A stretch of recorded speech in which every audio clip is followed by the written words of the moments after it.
Good evening everyone, welcome back to my channel. My name is Shikha Sharma and I am a teacher by profession and my channel name is Teach Learn and Grow with me. So hopefully आप लोगों की TGT natural science की preparation अच्छी चल रही होगी for DSSB. As you know हमारा exam जो है आपके मई मंथ में, मई एंड में और जून के फर्स्ट वीक या सेकेंड वीक में हो सकता है. सो होपफुली आप लोगों ने अपनी प्रिपरेशंस ऑलमोस्ट 50% कर ली होगी. As I told you earlier, सबसे पहले आपको अपना बेस बनाना है and the base is 6 to 8. And मैं होप कर सकती हूँ कि जितने भी मेरे मैं बोल सकती हूँ कि मेरे यंग एज के हैं या जो मेरे सेम एज के पीपल हैं और मेरे से भी ज़्यादा हो सकते हैं, वो लोग अपनी प्रिपरेशन बहुत ज़ोर शोर से कर रहे हैं. तो आपका 6 to 8 का अगर क्लियर हो गया है, कंसेप्ट सारे क्लियर हो गए हैं, तो लेट्स कमिंग ऑन टू 9-10. क्योंकि बेसिकली जो आपका DSSB का एग्ज़ाम होता है that comes from class 9, 10th, 11th and 12th. अगर आप लोगों ने 6 to 8 कंप्लीट कर लिया है तो 9, 10th पे आ जाइए और आपको 9, 10th की each and every line is very very important. जब आप 9, 10th का करेंगे, क्योंकि 6 to 8 के लेवल से 9, 10th का थोड़ा सा हायर लेवल होता है, तो आपको लाइन टू लाइन एक हाइलाइटर लेके बैठना है.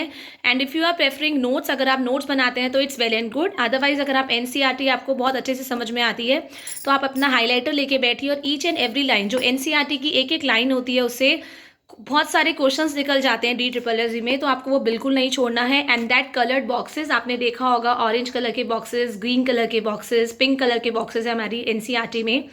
तो वो आपको बॉक्सेस ज़रूर करने हैं क्योंकि उसके अंदर से भी काफ़ी सारे क्वेश्चंस जो होते हैं DSSB में आते हैं. नाउ बात करें फिजिक्स की, तो आपको पता है फिजिक्स जो अगर आप लोगों ने पहले के पेपर देखे हैं, फिजिक्स में आपके न्यूमेरिकल्स बहुत ज़्यादा भरे होते हैं एग्जाम के अंदर. और जो केमिस्ट्री होती है, बायोलॉजी होती है, उसकी एक एक लाइन से आपके क्वेश्चंस बने होते हैं. आपको ऑर्गेनिक केमिस्ट्री में बहुत अच्छे से करनी है. एंड बायोलॉजी के अंदर जो आपके कंसेप्ट होने चाहिए, it should be crystal clear. और क्रिस्टल क्लियर मैं क्यों बोल रही हूँ, क्योंकि मैंने खुद लर्नो हब से पढ़ा था उस time while preparing for DSSB. तो लर्नो हब हमारा चैनल है रोशनी मैम का, वो उस चैनल से आपको बहुत अच्छे कंसेप्ट्स मिलेंगे. एंड वन इज़ फिजिक्स वाला. अगर आप लोगों के फिजिक्स के कंसेप्ट्स बहुत वीक हैं तो आप उनकी क्लासेस, यूट्यूब क्लासेस देख सकते हैं. हालांकि जो फिजिक्स वाला की क्लासेस हैं, बहुत सारी सीरीज़ हैं, एक चैप्टर की 15-15 यूट्यूब की वीडियोज़ हैं. और अगर आपको वन शॉट में वीडियोज़ देखनी है, आप रोशनी मैम के चैनल से देख सकते हैं. लर्नो हब चैनल है, आपको काफ़ी सारे जो कंसेप्ट्स होंगे क्लियर हो जाएंगे.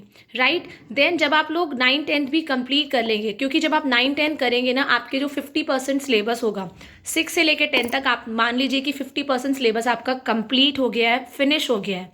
राइट. अब हमारा आता है 11, 12. तो काफ़ी सारे जो टॉपिक्स हैं वो 9, 10th के बाद जाके आपके 11, 12 में भी रिपीट हो रहे हैं. लाइक ग्रेविटेशन का आपका चैप्टर है, 9th में है, फिर 11th में दोबारा आ रहा है. आपका मोशन का चैप्टर 9th में इंट्रोडक्शन है, उसके बाद दोबारा से आपकी motion in a straight line है, मोशन इन अ प्लेन है, आपका प्रोजेक्टाइल मोशन है. ये सारे इन सब के जो होते हैं, बिलीव मी, अगर आप न्यूमेरिकल्स अपना अच्छे से कर लेंगे तो आप एग्ज़ाम को आराम से क्लियर कर पाएंगे. क्योंकि फिजिक्स ही एक ऐसा पार्ट है जिसमें सबसे ज़्यादा न्यूमेरिकल्स आते हैं, बच्चों को सबसे ज़्यादा प्रॉब्लम भी होती है. राइट. एंड अगर आप स्कूल टीचर हैं, अगर आप टीच कर रहे हैं 11, 12, 9, 10, तो ये तो वेल एंड गुड है, क्योंकि आपको बहुत अच्छा एक्सपीरियंस मिल रहा होगा. क्योंकि जब हम पढ़ाते हैं तो हमारी नॉलेज क्या होती है, अपग्रेड होती रहती है, क्योंकि बच्चे क्या करते हैं, काफ़ी सारे क्वेश्चंस करते हैं. और अगर आप नहीं पढ़ाते हैं, घर में रह के प्रिपरेशन कर रहे हैं, तो अगर 1 घंटा 1.5 घंटा भी ट्यूशन के लिए निकाल सकते हैं तो आप ट्यूशन लीजिए, क्योंकि उससे आपके जो कंसेप्ट होंगे क्लियर होंगे. क्योंकि जब हम टीच करते हैं तो हमें टेंशन रहती है कि हाँ, मुझे ये टॉपिक अच्छे से करना है, अच्छे से पढ़ना है, ऐसा ना हो कि कोई बच्चा अलग से क्वेश्चन कर ले.